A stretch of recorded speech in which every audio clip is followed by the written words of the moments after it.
عید الاضحیٰ یادگار ہے حضرت ابراہیم خلیل اللہ کی قربانی رضائے الہی کے حصول کے لیے ان مخصوص 3 دنوں کے اندر مخصوص جانور جو شریعت اسلامیہ میں متعین کیا گیا ہے اس کو ذبح کرنے کا نام ہے۔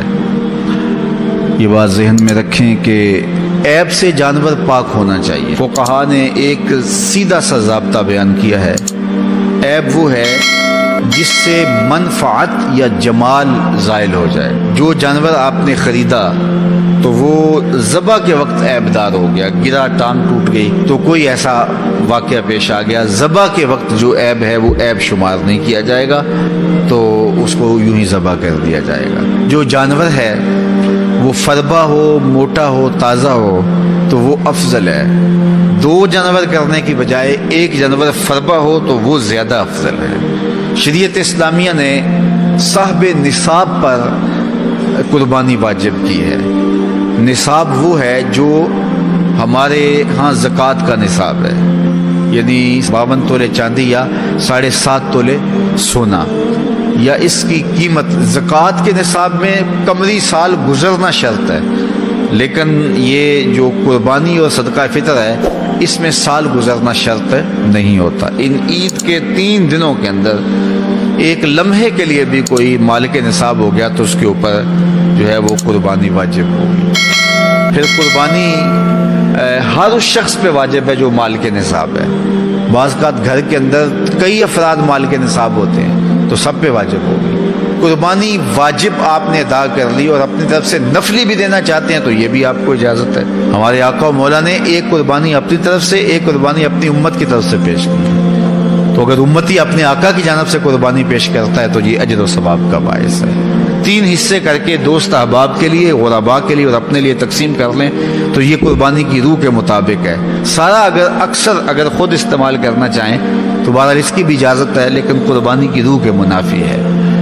جس کو گوشت لگتا ہے اس کو کھال بھی لگتی ہے۔ جس طرح گوشت آپ خود بھی کھا سکتے ہیں تو کھال خود بھی استعمال کر سکتے ہیں، یعنی آپ کھال کا مسلح بنا کے گھر رکھ سکتے ہیں، کھال کو اپنے گھر کی کسی ضرورت میں جو ہے وہ لا سکتے ہیں، لیکن قربانی کی کھال بیچ لیں اور اس کی قیمت اپنے مصرف میں لائیں یہ نہیں کر سکتے۔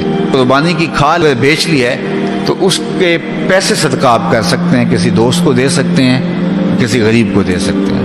تو قربانی کی کھال جس کو مرضی دیں، لیکن بہتر یہ ہے کہ قربانی کی کھالیں مدارس دینیہ کو دی جائیں، کیونکہ یہ مستحق بہت زیادہ ہیں۔ مدارس دینیہ کے بجٹ کا زیادہ تر انحصار قربانی کی کھالوں پہ ہوتا ہے۔ کسی زمانے میں مدارس دینیہ کے لیے، مساجد کے لیے اور خانقاہوں کے لیے امراء، رؤساء اور حکام جاگیریں مقرر کرتے تھے اور ان کا نظم و نسق چلتا تھا۔ ہمارے دیہاتوں میں آج بھی مسجدوں کے نام پہ 8-8، 5-5، 6-6 جو ہے وہ ایکڑ نام ہوتے ہیں اور مسجد کی ضروریات اور اس کے محاصل سے پوری ہوتی ہیں، لیکن اب تو مدارس دینیہ کا انحصار رہ ہی قربانی کی کھالوں، زکوٰۃ فنڈ اور لوگوں کے تعاون اور مخیر حضرات کی کوشش سے رہ گیا ہے۔ اس لیے اپنے مدارس کی طرف بہت زیادہ توجہ دینے کی ضرورت ہوتی ہے اور قربانی کی کھالیں کوشش کر کے خود مدارس دینیہ کے اندر پہنچائیں۔ اور آپ کے سامنے جامعۃ المصطفیٰ ایک ایسی درسگاہ علمی ہے کہ جس کے فیضان سے ایک زمانہ متمتع ہو رہا ہے اور یہاں سے نکل کر اطراف و اکناف عالم کے اندر جو ہیں وہ لوگ پھیل رہے ہیں اور فائدہ پہنچ رہا ہے۔ اللہ کا شکر ہے یہاں سے جانے والے پیغام کو مسلم بھی قبول کر رہے ہیں اور غیر مسلم بھی قبول کر رہے ہیں، تو یہ اللہ کا فضل ہے، اس پر ہمیں شکر ادا کرنا چاہیے۔ اور کتنے مسلمانوں کی اصلاح ہوئی ہے اور کتنے لوگ فائدے میں گئے ہیں، تو یہ ایک اللہ تعالیٰ کا بڑا فضل ہے اور اللہ تعالیٰ کا بڑا ہی کرم ہے کہ کتنے لوگوں کو یہاں سے فائدہ ہو رہا ہے۔ اور ظاہر ہے ہم ساری زندگی تو نہیں بیٹھ رہیں گے، ایک وقت عمر کا، زندگی کا ہم نے پورا کرنا ہے، اس کے بعد ہم نے چلے جانا ہے، تو ہماری جگہ اوروں نے آنا ہے۔ تو یہ دارالعلوم اگر زیادہ سے زیادہ لوگ پیدا کرے گا تو زیادہ لوگوں کو فائدہ پہنچ سکتا ہے۔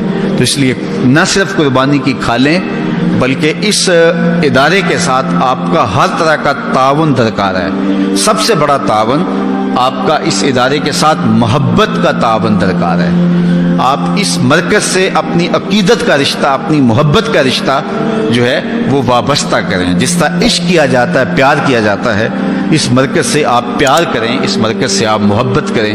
یہ مرکز ہماری عقیدتوں کا مامن اور مسکن ہونا چاہیے، چونکہ اس سے بہت سارے لوگوں کو فائدہ ہو رہا ہے، اور غیر مسلم بھی اسلام کے دامن میں آ رہے ہیں، اور مسلمان عمل کی راہوں کے مسافر ہو رہے ہیں، اور یہاں سے صاف سیدھا اور پیارا سا پیغام پوری دنیا پہ پہنچ رہا ہے۔